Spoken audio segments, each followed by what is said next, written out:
दोस्तों आप सभी का बहुत बहुत स्वागत है हमारे चैनल में। इस वीडियो के अंदर अभी हम लोग लूसेंट सामान्य ज्ञान इससे रिलेटेड जो है इम्पोर्टेंट 40+ क्वेश्चन जो है इस वीडियो में देखने वाले हैं, जो कि आपके आने वाले एग्जाम से railway group D, SSC, UP police, लेखपाल और आने वाले सभी प्रतियोगिता परीक्षा के लिए काफ़ी इम्पोर्टेंट है।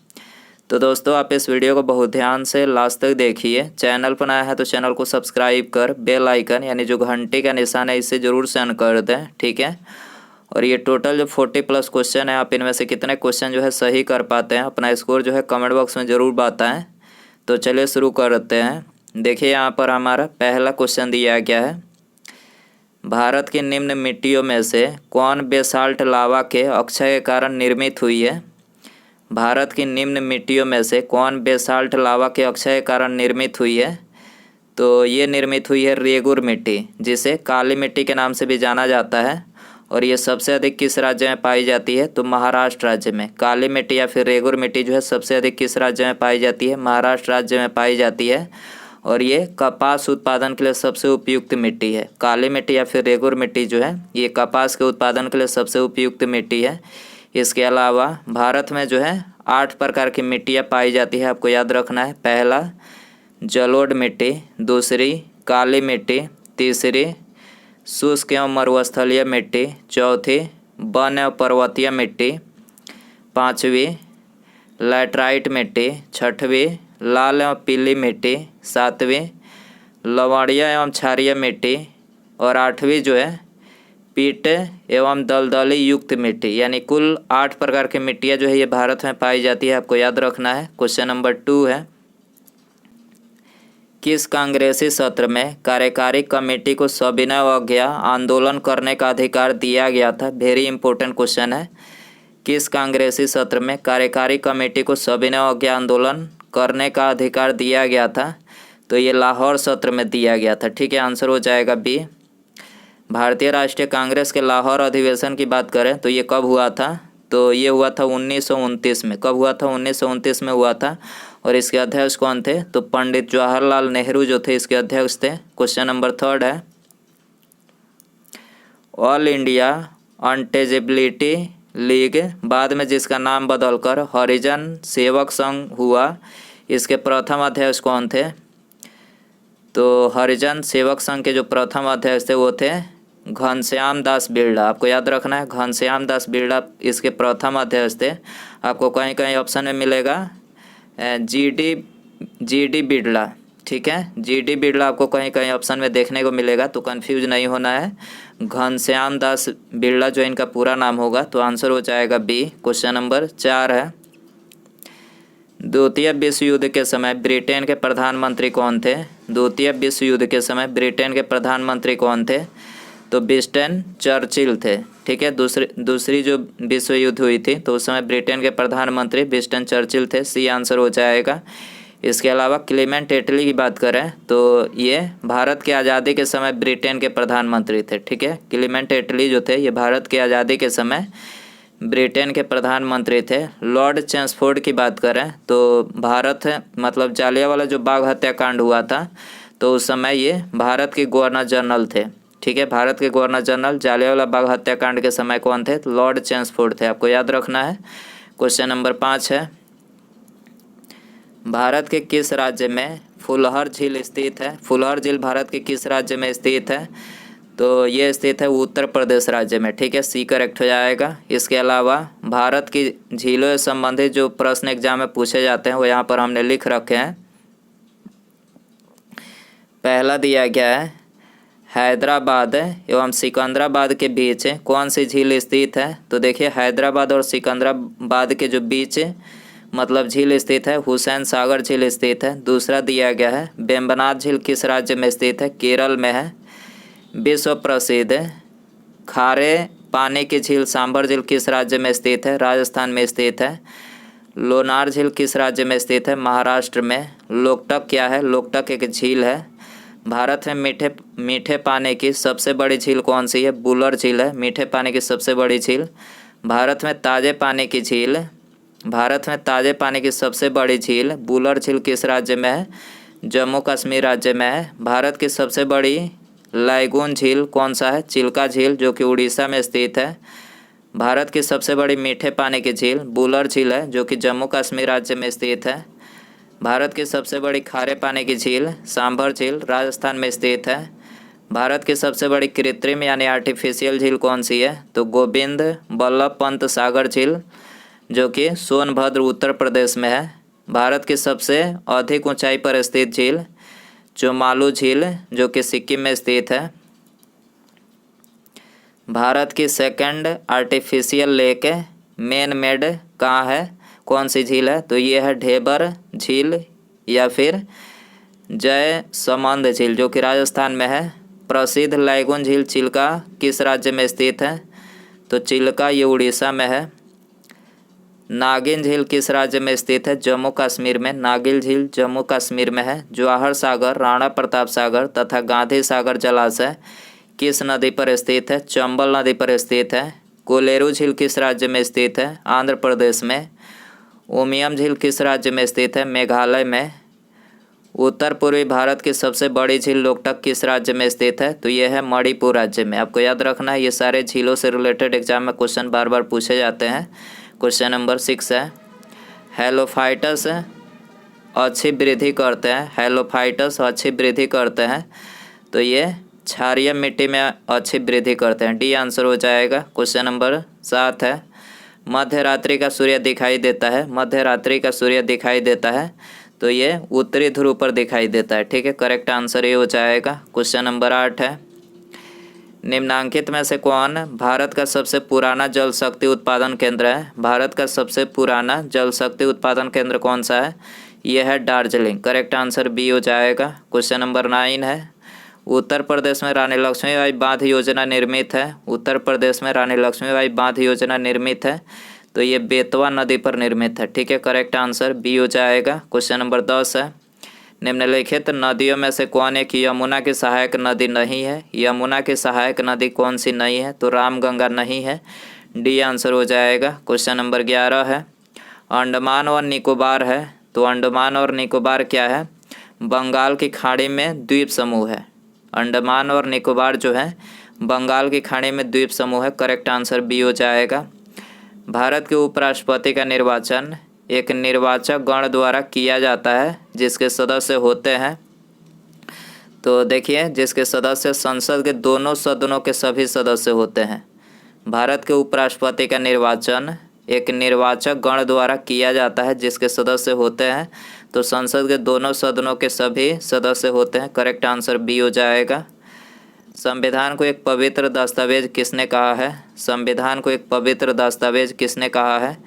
तो ये कहा है बी.आर. अम्बेडकर ने। ठीक है, करेक्ट आंसर ये हो जाएगा। भारत में राष्ट्रीय आपातकाल की घोषणा करने का अधिकार निम्नलिखित में से भारत में राष्ट्रीय आपातकाल की घोषणा करने का आधार निम्नलिखित में से कौन नहीं है? तो यहाँ पर आंतरिक शांति को खतरा, इसके आधार पर जो है राष्ट्रीय आपातकाल की घोषणा नहीं की जाती है। बाकी ये तीनों युद्ध बाह्य आक्रमण और सशस्त्र विद्रोह, यानी इन तीनों कारणों के आधार पर जो है भारत में राष्ट्रीय आपातकाल की घोषणा की जा सकती है। ठीक है, भारत में और जो राष्ट्रीय आपातकाल लगाया जाता है तो राष्ट्रपति के द्वारा कौन से अनुच्छेद के द्वारा लगाया जाता है? अनुच्छेद 352 के द्वारा लगाया जाता है। क्वेश्चन नंबर 15 है, भारत में वित्तीय आपातकाल की घोषणा आज तक कितनी बार की गई है? तो देखिए ऐसा सिचुएशन अब तक हमारे भारत में नहीं आई कि जिससे कि वित्तीय आपात लग सके। तो वित्तीय आपात जो है अभी तक एक बार भी नहीं लगा है, कभी नहीं लगा है। ठीक है, वित्तीय आपात किस अनुच्छेद के द्वारा लगाया जाता है? तो अनुच्छेद 360 के द्वारा जो है भारत के राष्ट्रपति यदि चाहें तो वित्तीय आपातकाल लगा सकते हैं सिचुएशन पड़ने पर। तो अभी तक जो है वित्तीय आपात अभी हमारे देश में नहीं लगी है। पंचवर्षीय योजना को अंतिम रूप से किसके द्वारा अनुमोदित किया जाता है? तो ये अनुमोदित किया जाता है राष्ट्रीय विकास परिषद के द्वारा। ठीक है, करेक्ट आंसर डी हो जाएगा। राष्ट्रीय विकास परिषद की बात करें तो इसकी स्थापना कब हुई थी? 6 अगस्त 1952 को। राष्ट्रीय विकास परिषद की स्थापना कब हुई थी? 6 अगस्त 1952 को की गई थी। भारत में निर्धनता के स्तर का आकलन किया जाता है। भारत में निर्धनता के स्तर का आकलन किया जाता है तो ये किया जाता है परिवार के उपयोग व्यय के आधार पर। परिवार के उपयोग व्यय के आधार पर जो है भारत में निर्धनता के स्तर का जो है आकलन किया जाता है। सी आंसर हो जाएगा। दोस्तों यदि आपको वीडियो पसंद आ रहा है तो प्लीज़ वीडियो को लाइक करें, अपने दोस्तों में शेयर करें। चैनल पर नया है तो चैनल को सब्सक्राइब करके बेल आइकन जो है इसे ज़रूर से ऑन कर दें। बेल आइकन ऑन करने से फ़ायदा ये होगा कि जब भी मैं कोई नई वीडियो अपलोड करूँगा उसका नोटिफिकेशन जो है आपको सबसे पहले मिल सकेगा। तो सब्सक्राइब करने के बाद बेल आइकन ऑन रखें। ऐसे उपकरण जो रासायनिक ऊर्जा को विद्युत ऊर्जा में परिवर्तित कर दे क्या कहलाता है? तो ये कहलाता है बैटरी। ठीक है, बैटरी जो है रासायनिक ऊर्जा को विद्युत ऊर्जा में परिवर्तित करता है। ये आंसर हो जाएगा। रात में किस पेड़ के नीचे सोने से इंसान की मौत हो सकती है? तो देखिए, इंसान की मौत जो है किस पेड़ के नीचे सोने से हो सकती है? तो नीम के पेड़ के नीचे सोने से हो सकती है। डी आंसर हो जाएगा।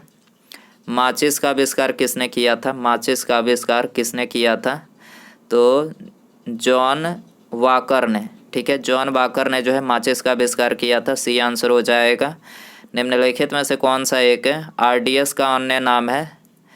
निम्नलिखित में से कौन सा एक आरडीएक्स का अन्य नाम है? तो देखिए, इसका अन्य नाम है साइक्लोनाइट। साइक्लोनाइट जो है इसका अन्य नाम है आरडीएक्स का। डी आंसर हो जाएगा। निम्नलिखित में से कौन सी तरंगे ध्रुवित नहीं की जा सकती है? तो करेक्ट आंसर सी हो जाएगा। ध्वनि तरंगे जो है ध्रुवित नहीं की जा सकती है। आँख की रेटिना कार्य करती है। आँख की रेटिना जो है कार्य करती है तो कैमरे में फिल्म की तरह जो है आँख की जो रेटिना होती है वो कार्य करती है। सी आंसर हो जाएगा। निम्नलिखित में से किसमें लिंग गुणसूत्र नहीं होते हैं? किसमें लिंग गुणसूत्र नहीं होते हैं? तो छिपकली में नहीं होते हैं। डी आंसर हो जाएगा। पाकिस्तान प्रस्ताव की स्वरूप किसने तैयार की? पाकिस्तान प्रस्ताव की स्वरूप किसने तैयार की? सिकंदर हयात खान ने पाकिस्तान प्रस्ताव के स्वरूप जो है तैयार किया था। बी आंसर हो जाएगा।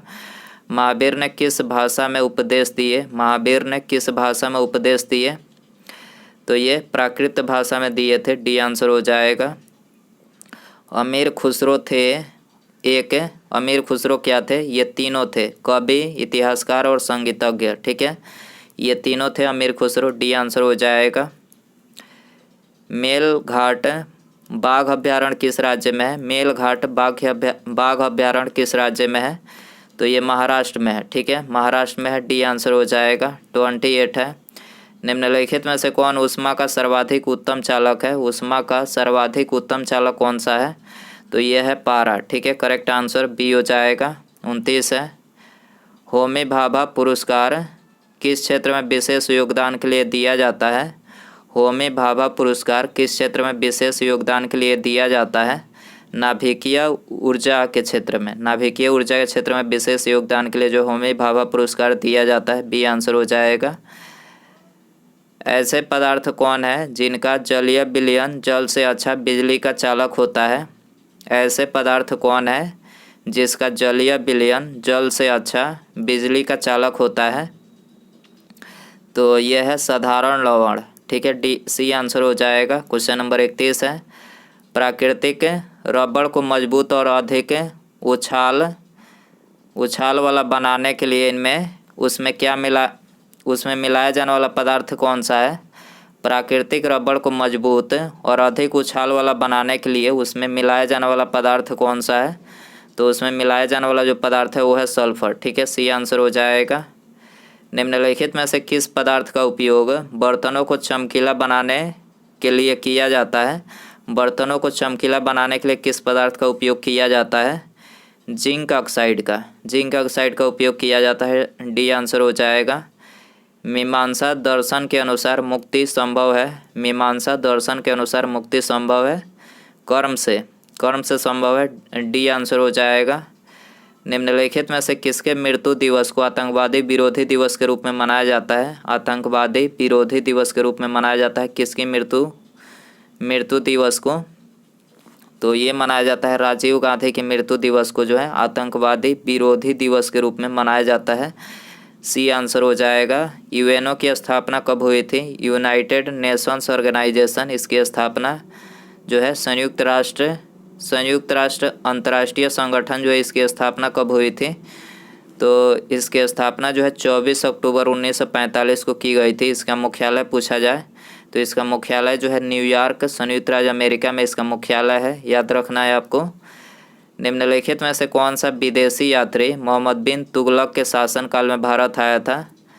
कौन सा विदेशी यात्री मोहम्मद बिन तुगलक के शासनकाल में भारत आया था? तो ये इब्न बतूता आया था। ठीक है, करेक्ट आंसर ये हो जाएगा। जनजातियों के लिए सर्वप्रथम आदिवासी शब्द का प्रयोग किसने किया था?